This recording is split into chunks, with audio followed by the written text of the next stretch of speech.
movers were almost like farmers. They were living off of 4 months of the year, and they were praying that those 4 months were going to pay for things. And that was a little too scary for me. So we leaned into diversifying that to bring a little more stability.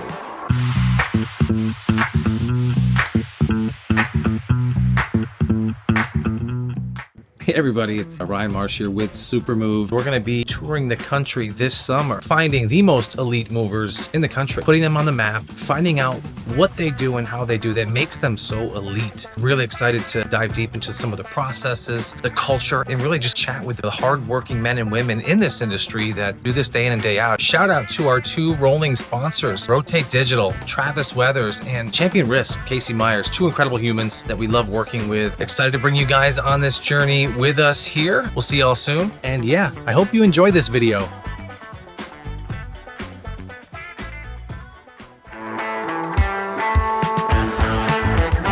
Hey everybody, Ryan Marsh here with Supermove. We are outside at Naglee Moving Storage, 1525 Grand Central Ave, Elmira, New York. I've got the owner, Beau Roskow, with us here, as well as operations manager Ian. We are going to take a tour and learn a little bit about diversification today. You guys have been around for over 100 years. Established in 1912, was Sam and Art Naglee. So was a local one, started as a railroad courier, bringing stuff. And they even believed in diversification as well. We have just kind of expanded that, obviously, as we've gone. It's been a 4-generational family. Awesome. Let's get it. Let's take a peek inside. Let's go. All right. I'll follow you, Beau. No, sounds good. This is awesome. We love these guys. You mentioned diversification prior to. How much has that evolved over the years? When I first got here in 2015, it was hard to kind of give the legacy piece. I think they've dabbled in a lot of stuff over a lot period of times, but in 2015, we were 92% household. For the most part, we were just picking stuff up, putting stuff down, and working in the local areas. When you say 92%, is that potentially scary? Oh, very scary, especially coming from an industry that was different than the moving industry. You know, movers were almost like farmers. They were living off of 4 months of the year, and they were praying that those 4 months were going to pay for things. And that was a little too scary for me. So we leaned into diversifying that to bring a little more stability. And I see a sign over here, budget truck rental. Would you consider this a diversification piece? Absolutely. Probably to expand on diversification in general is, you know, get to the core of what movers do. We got great people. We got great vehicles. Some people have great facilities. Start with the stuff that you're already comfortable with. Budget trucks is budget trucks. It's do-it-yourself movers. How do you leverage your knowledge to help with ancillary projects? How do you keep taking those different steps and those different revenue streams to stay in areas where you're comfortable and then expand and expand? But most importantly, listen to what your customers want. We can have a lot of great ideas. If the customers don't want it, it's not there. Listen to your customers. They'll show you the way.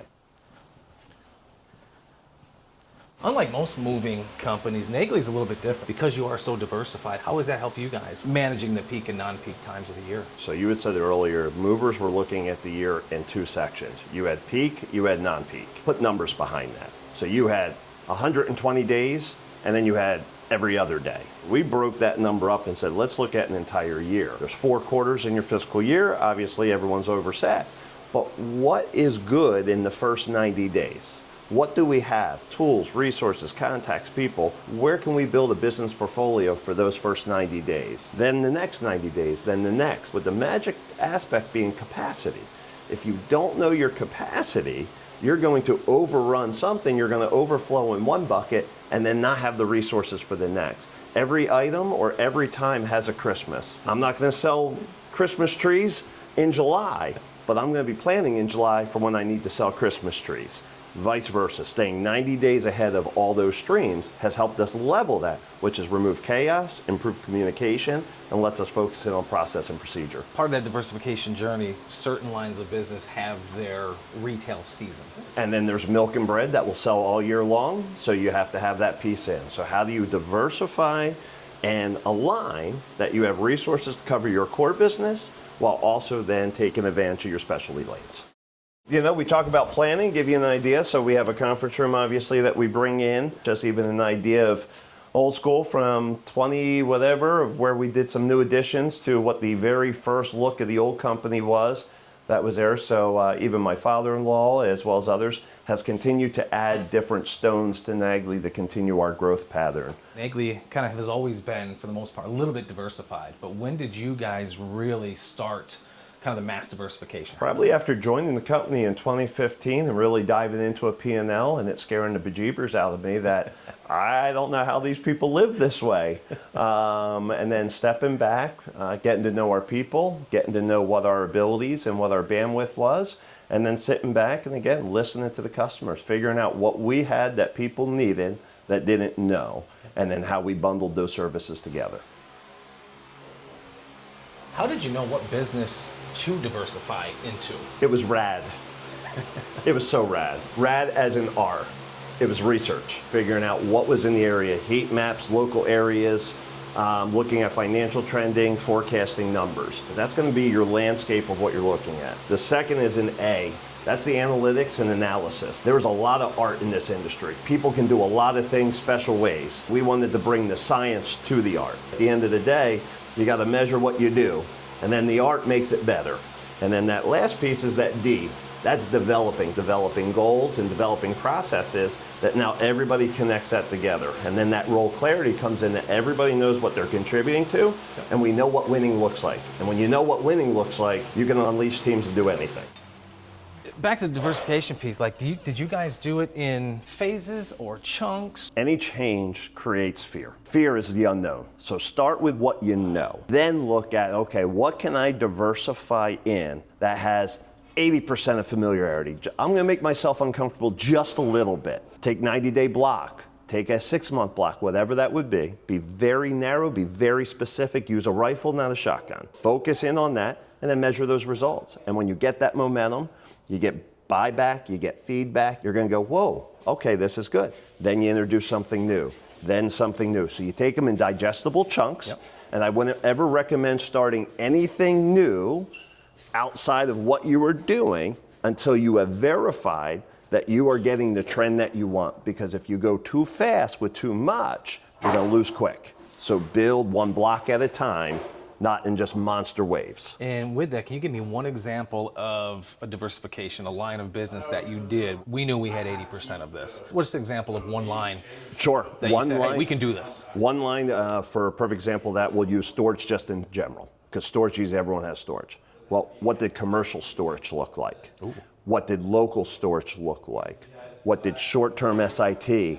What did military SIT storage look like? What's outside car storage look like? So really then piecing those all together and having a footprint that you're just not storage for one piece of your business. You allow the breadth of storage to cover all your lines, and then we built off of that. How do you keep your diversification organized? The biggest marks on keeping that is obviously your financials. Really, when's the last time you went through your P&L or went through your balance sheet and you classified those categories to match your revenue streams? Every item, as you see, has a place. Every number has a place. So once you establish those homes, then you can start trending. Are you winning or are you losing? Short-term diversification, long-term, are there seasonal diversification pieces? What we have seen from a trending standpoint, commercial, we have seen, especially if you're looking into state contracts or county contracts and stuff, tend to give you some off-season availability when you look at some of the storage. Again, as you hit some of the hospitality and restaurant type things, there's a lot of restaurants that will have outside storage. Come wintertime, they don't want it to get broken up and they don't want to use areas that they could have indoor seating to store. So again, that's all seasonality along those lines. Naglee has 4.5 acres of total coverage. We've spent some time here over the last couple of years. Again, still got work to do, but to just straighten things up. Items with like items, trailers with trailers, oceans with oceans. What do you guys have on the racks over here? That's record retention. So another area of storage that we talked about, again, listening, didn't dive right into, hey, let's store records. Listen to customers' needs. So we had customers that were using some transportation, some commercial services, realized they were busting at the seams with some stuff, said, would you ever consider, if you didn't have that in that space, what could you have done with that space? Now we store for them and they add value to their employees by having closets filled with useful stuff and not record retention. Super excited to see where this goes. Oh my goodness. What do we got over here? Yeah, so we have some long-term customers. As you talk about diversifying your storage, that helps them with commercial, mechanical storage and engineering along those lines. So obviously we have some opportunity to store some different pieces. And then we also have the opportunity on the other side working with institutions that are in the area, educational institutions in the area. But even the little things, Ryan, as we talked about, and you may notice it's come through, all our vaults are labeled. Everything is labeled. Everything has a sign. Everything prints out. And shout out to Supermove. They're all templates. So as certain things get put in, we can just print that signage out right away. It gets handed off. They get the sleeve envelopes. And then obviously it hits Ian's software piece, so then we can track it and find it. Like just the sheer scale of how big this stuff, like how much does something like this weigh? Tons on tons. Special equipment came in, riggers came in to move the stuff around. If I owned a moving company, I was looking to diversify, I'm probably not going to jump right into rigging right away. We don't do the rigging. We have a good contact. Sometimes be good at what you're good at. Sometimes in diversification, moving companies try to get into things that they really aren't qualified to do, and it takes one bad experience and you can ruin that whole process. Part of that diversification of what you're looking at is, as you see, this is a special oversized door for the commercial pieces. Because when you're starting to see some of that size equipment, you can't use a regular door because stuff will come in on flatbeds or special equipment that way. How big this door is? So to give you a scale, it's a huge door.